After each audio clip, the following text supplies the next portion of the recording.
death match going on between Blake Lively and Justin Baldoni, with whom she made the movie It Ends With Us, a film about domestic abuse. She tried to claim that he sexually harassed her on set. Girl, hush those notifications, slide your edges under a silk scarf, and lean all the way in, because what I'm about to spill could power wash the glitter off Hollywood. Imagine Blake Lively, yes, the Pinterest princess who makes lavender lemonade look life-changing, secretly reviving an 11-year dormant corporation just so she can swing subpoenas like designer handbags at a sample sale. We're talking a lawsuit filed against Thin Air, Vance and Inc. versus John Does 1 to 10, with no names, no faces, and vibes so vague they fail a vibe check. One subpoena later, somebody's private texts get yanked faster than a wig at a reunion show, and right on cue a New York Times expose detonates across your feed. Oh, and that resurrected company's mailing address? None other than Ryan Reynolds' curbside mailbox. Deadpool's castle has entered the chat. Baby, this scandal is layered thicker than Grandma's 7-flavor pound cake, iced with legal shade and sprinkled with PR shrapnel. By the time we're done, you'll understand how ghost lawsuits don't just haunt their targets. They boomerang and smack the conjurer right in the reputation. Buckle up, sugar. We finna ride through subpoenas, shell games, and a karma countdown hotter than fresh hot comb steam. Ready? Let's roll. September 27th, 2024 was supposed to be a quiet court clerk Thursday, but at 8:17 a.m. the docket coughed up a jump scare nobody ordered. Vance and Inc. versus John Does 1 to 10. Picture the thriller zombies popping out their coffins for an encore. That's Vance and rising after 11 silent years. This company hadn't paid a light bill, filed a tax return, or held a board call since Obama's first term. Yet it suddenly claims unnamed phantoms violated corporate loyalty statutes, whatever those are. Flip 2 pages and the tea gets extra sugary. Blake Lively, legal alias Blake Reynolds, lists herself as CEO, CFO, secretary, and probably director of office snacks. Sis is literally every seat at the board table, pouring her own coffee, moving her own motion, seconding herself, and stamping her own approval. Corporate Kiki, party of one. Now, lawsuits usually crave details, dates, people, wrongdoing, but Vanson's complaint is emptier than a grocery shelf on Snowstorm Eve. And that's not an accident, it's a strategy. Filing any lawsuit, even a flimsy pancake of one, grants subpoena power. Think of it as buying a kiddie pool wristband that secretly opens the VIP wave pool gate. Blake's legal squad didn't care about a judge's gavel. They cared about prying eyes on private inboxes before anyone shouted, "Wait, what?" Court clerks, swamped and yawning, stamped the paperwork because on paper Vanson existed. Nobody asked why an 11-year zombie suddenly wanted vengeance. And while the ink dried, Blake's team polished their real weapon, a hollow Trojan horse stuffed with subpoena fireworks. But when you raise the Unilift to haul your enemies into daylight, don't forget, grave dirt clings to everybody, even the one holding the shovel. For little days after Vanson rose, a high-velocity courier delivered a subpoena to Stephanie Jones, a PR queen who'd represented Justin Baldoni until August 2024. The document zeroed in on one thing, the company phone of her colleague Jennifer Au. No office servers, no other devices, just that single gadget, like a laser-guided drama missile.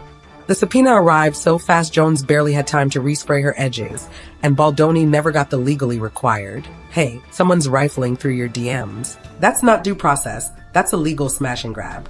For the plain talk crew in the back, a subpoena is a court-stamped past the receipts. But it must ride shotgun in an authentic lawsuit.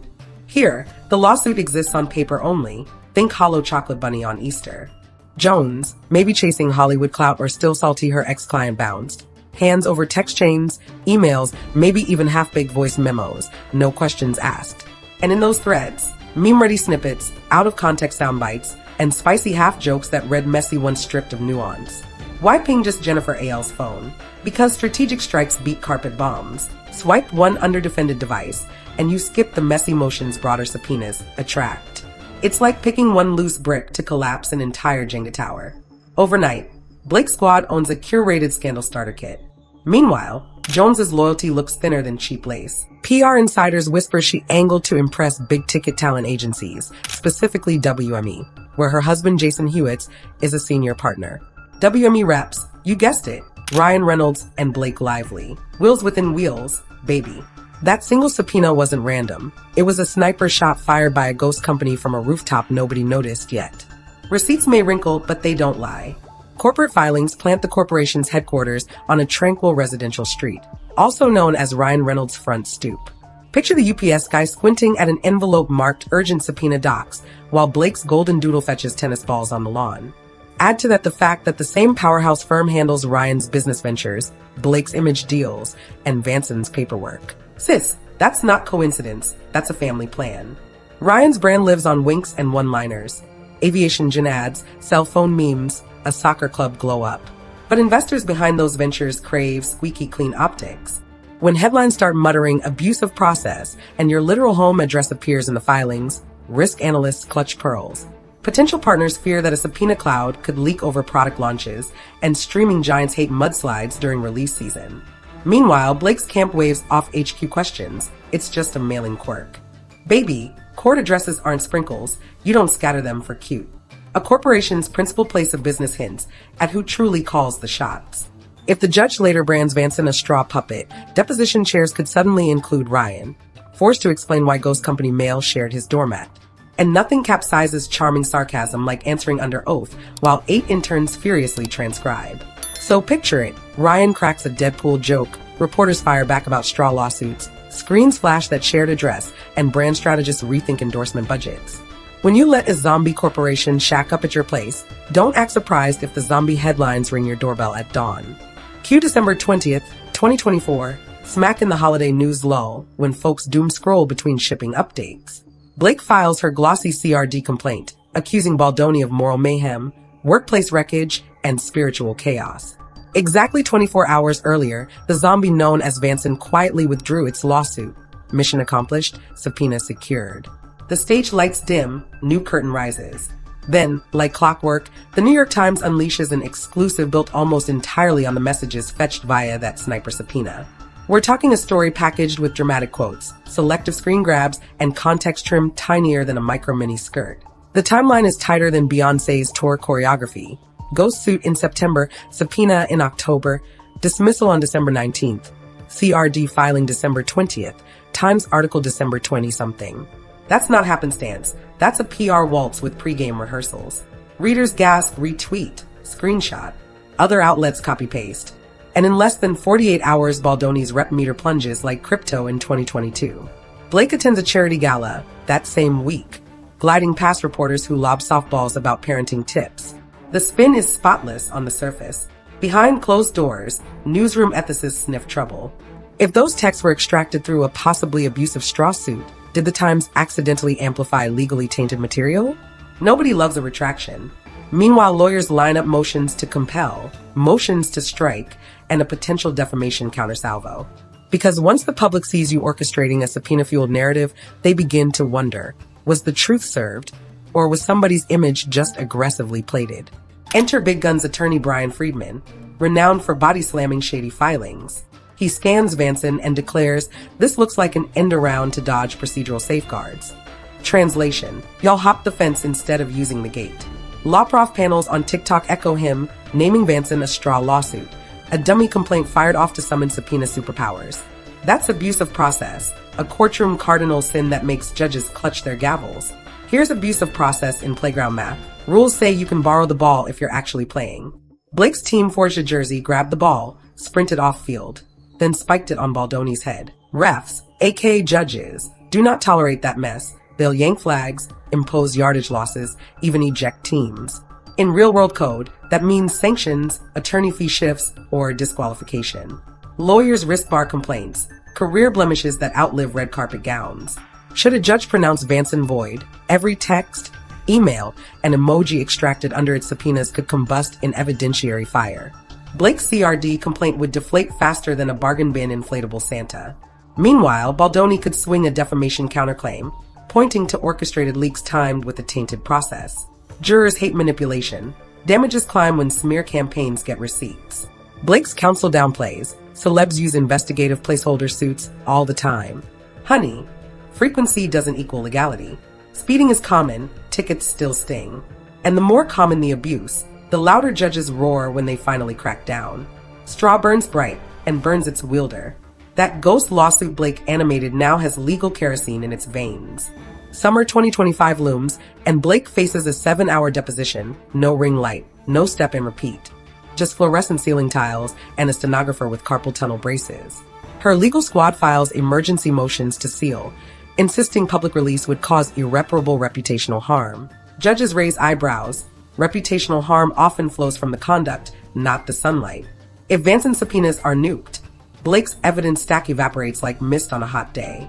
Baldoni's lawyers will champ fruit of the poison tree, urging exclusion of every crumb tainted by the ghost suit. Without those messages, the CRD complaint stands on wobbly legs, and the defense may file for summary judgment. Courts sometimes say, "Ma'am, take your flimsy case home." But sanctions hover too. Monetary fines can crack six figures, especially when high-billing Beverly Hills firms clock hours on questionable maneuvers. Worse, a judge can refer counsel to the state bar.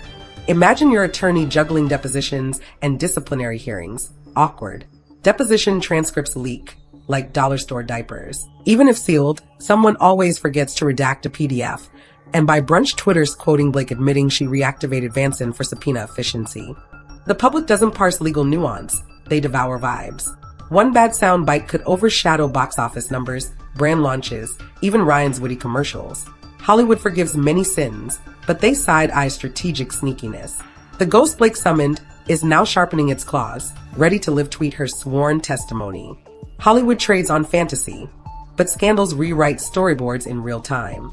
Blake's public persona, earth-tone gowns, small batch activism, wholesome mommy jokes, faces an image superstorm. Luxury brands fear press questions at Fashion Week. Do you support shell company subpoenas?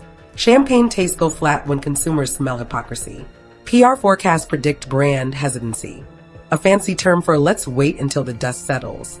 Ryan Reynolds, the walking masterclass in viral marketing, now toggles between aviation Zoom calls and lawyer briefings. Investors evaluate key person risk. What happens to Mint Mobile sign UPS if deposition footage shows Ryan connected to a ghost corporation? Soccer club sponsors weigh whether stadium mosaics could morph into protest murals. Charm can deflect many jabs, but legal shade leaves bruises that meme culture loves to poke. Industry gloves tighten. Rising directors, screenwriters, stylists, they all track reputational temperature. Some quietly decline invites, citing scheduling conflicts. Casting choices can hinge on insurability. Lawsuits inflate insurance premiums. Meanwhile, publicists whisper cautionary tales. Remember how Stephanie Jones's cooperation torched her client list? NDAs now come triple-plated. The vibe is unspoken but clear. Play shady games, win fluorescent courthouse prizes. And that subtle hook we teased in the intro, specters haunting their summoners, glows neon. Karma in Hollywood doesn't always thunder. Sometimes it tiptoes onto red carpets wearing Louboutin stilettos. While Blake perfects her next Insta carousel, ghostly chains rattle in comment sections, hinting that curated perfection was bought on legal credit, and the bill just slid under the velvet rope. Let's stack the main receipts one more time before we hit the outro. On September 27th, 2024, an 11-year dormant shell called Vanson clawed out of its legal grave, suing Nameless Shadows so it could flex subpoena muscle. 4 days later, that muscle yanked private text from PR insider Stephanie Jones, without warning Justin Baldoni, the real target. Vanson's street address mirrored Ryan Reynolds' mailbox, and the same law firm shepherding Blake's brand filed the ghost complaint. Mission accomplished, Vanson bowed out on December 19th. The very next day, Blake's shiny CRD complaint roared in, and a New York Times explosion wrapped the internet in curated screenshots within the week. Legal eagles sniff something rancid. Abusive process via straw lawsuit. They forecast sanctions, evidence suppression, and potential bar card headaches for Team Lively. A 7-hour deposition now threatens to peel back every layer, while protective order scrambles reveal palpable panic. Should subpoenas be voided, Blake's entire narrative might collapse like a Jenga tower missing its base. Add impossible defamation counters, and the Reynolds Lively empire risks paying ticket price for a blockbuster flop nobody wanted to screen. So we circle back to our opening shiver. Was reanimating a zombie corporation worth endangering a multi-million-dollar brand, a marriage of public darlings, and a reputation polished with sustainable fashion hashtags? When judges swing gavels and karma starts humming theme music, no soft focus filter can blur legal facts. Ghosts summoned for revenge love a comeback tour, and they don't leave until every verse is sung. Thanks for supporting the Gossip Wire. If you made it this far in the video, smash that like button, thump the subscribe, and ring the bell so you never miss the hottest celebrity drama served fresh and extra crispy.